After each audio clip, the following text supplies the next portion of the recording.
Morning everyone, welcome back to my channel. Welcome করতে করাতে আমি মহু, আমার আরেকটি নতুন ব্লগে সকল বন্ধুদের জানা ওয়েলকাম। কেমন আছো তোমরা সবাই? আশা করি যে যেখানে আছো সবাই সুস্থ আছো, ভালো আছো, ভালো না তো কৃপায়। তো আমরা বেশ ভালো আছি। মর্নিংয়ে উঠে গেছি, উঠে ফ্রেশ হয়ে সোজা চলে এসেছি বারান্দায়। দেখো আমার এই বাড়ির সামনে কিন্তু প্রচুর কিন্তু গ্রিনারি, আর গ্রিনারিতে ভরা, রৌদ্র উজ্জ্বল আকাশ, তার মধ্যে এত সুন্দর ফুরফুরে হাওয়া দিয়েছে। দেখছো তো গাছের পাতাগুলো কিন্তু সুন্দর হাওয়াতে নড়ছে।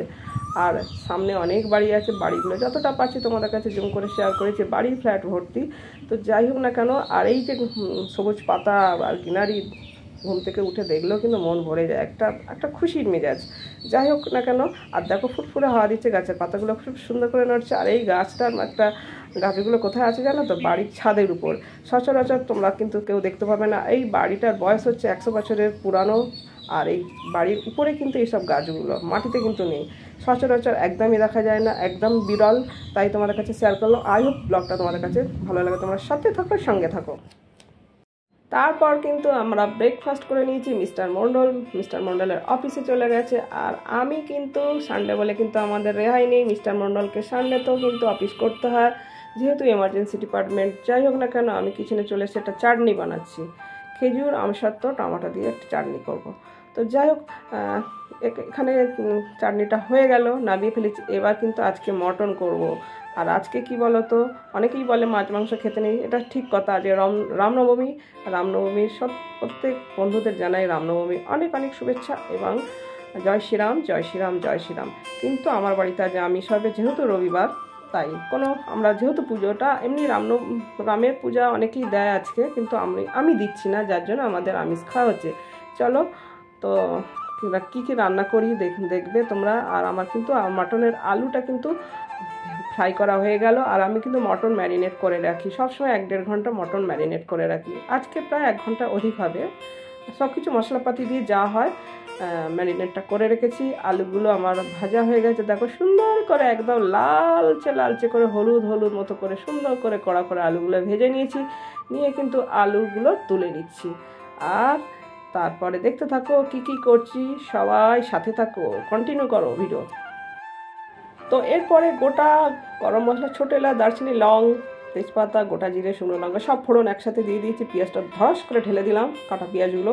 তারপরে কিন্তু এবার তোমাদের কাছে আমি ছোট্ট করে এক কলি গান শুনিয়ে দিয়ে আমি কিন্তু কিছু কথা বলবো, সেটা কিন্তু খুব গ্রহণযোগ্য কথা। এই যে মটন ম্যারিনেট করা, একদম মটনটা একদম ঢেলে দেবো। এটা আমি 1.5 ঘন্টার কাছাকাছি প্রায় ম্যারিনেট করা রাখা ছিল, সব কিছু দিয়েছি একেবারে। তো যাই হোক, আমি এক কলি গান শুনিয়ে দিই। প্রেম বড়ই মধুর, যদি তুমি পারো সেই প্রেম ঠেকাতে, আর না পারো তো তোমাদের হবে অনেক কষ্ট সহ্য করতে। একটা বলার মানে কি জানো? কিছু মানুষ তো অবশ্যই আছে যারা কমার্শিয়াল, হৃদয়ের সম্পর্কটা তারা বিজনেস হিসেবেই নেয়। তারা প্রেম গেমটা খুব ভালো করে কিন্তু খেলে। সবচেয়ে বেশি কষ্ট পায় সেন্সিটিভ মানুষগুলো।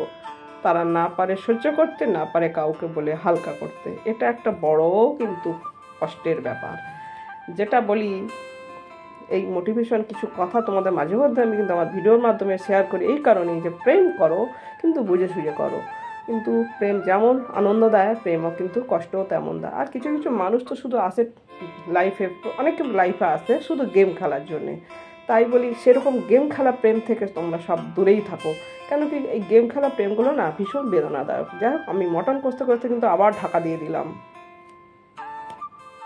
তো গাইস দেখো, ফাইনালি মটনের কালারটা কি জাস্ট দারুণ। আর খেতে হয়েছিল কিন্তু সেই। আর আমি সবসময় ঢাকা দিয়ে করি। তারপরে এরপরে কিন্তু আমি কুকারে দিয়ে দেবো। আর কি বলো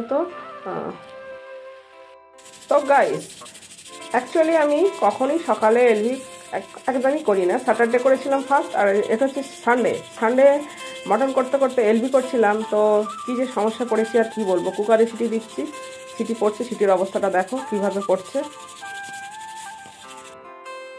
তো কুকার থেকে বের করে আমি মটনটা কড়াইতে দিয়েছিলাম, দিয়ে আর ঢাকা দিয়েছিলাম। কি বলো তো, স্টিমে একটু রাখলে ভালো লাগে। আর দেখো ফাইনাল লুকটা মটনের দেখে নাও, দারুণ আর খেতে দারুণ হয়েছিল। তো যাই হোক, আর এটা খুব কষ্ট করি আজকে মটনটা করেছি। কেন কি, এলবি করতে মটন করা, বুঝতেই পারছো তো।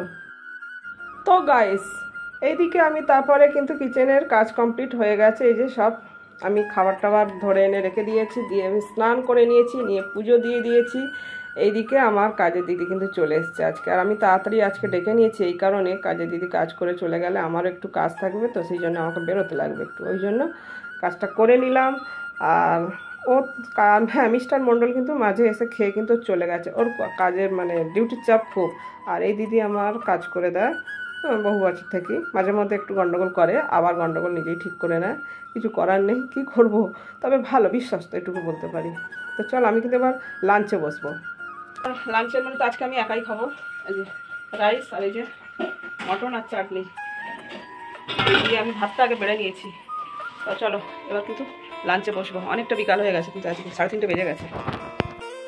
তো গাইস আজকে বেশি কিছু করতে পারিনি, ওই যে মটন করেছি, চাটনি আর ওই যে তোমার উচ্ছে আলু সিদ্ধ, এইটুকুই করতে পেরেছি। কারণ ওই লাইভ করা তো আমার ওই কুকিং করতে করতে লাইভ করা আমার অভ্যেস নেই, আর অনেকটা বেলায়, তো আমি খাবারটা বেড়ে নিচ্ছি, এক হাতে ক্যামেরা করছি, একটু নড়ে যাচ্ছে।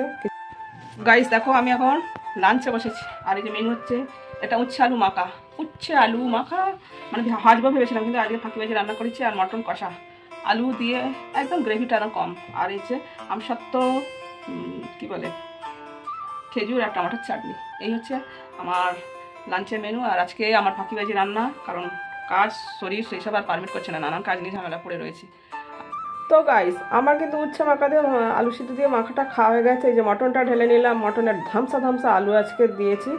তো এখন কি বলো তো, অনেক সময় আমি আর মিস্টার মণ্ডল একসাথে খাই, কিন্তু এখন এই 2-1 দিন খাওয়া হচ্ছে না বা পাচ্ছি না, মাঝে মধ্যে এরকম হচ্ছে, আমাদের কিছু করার নেই।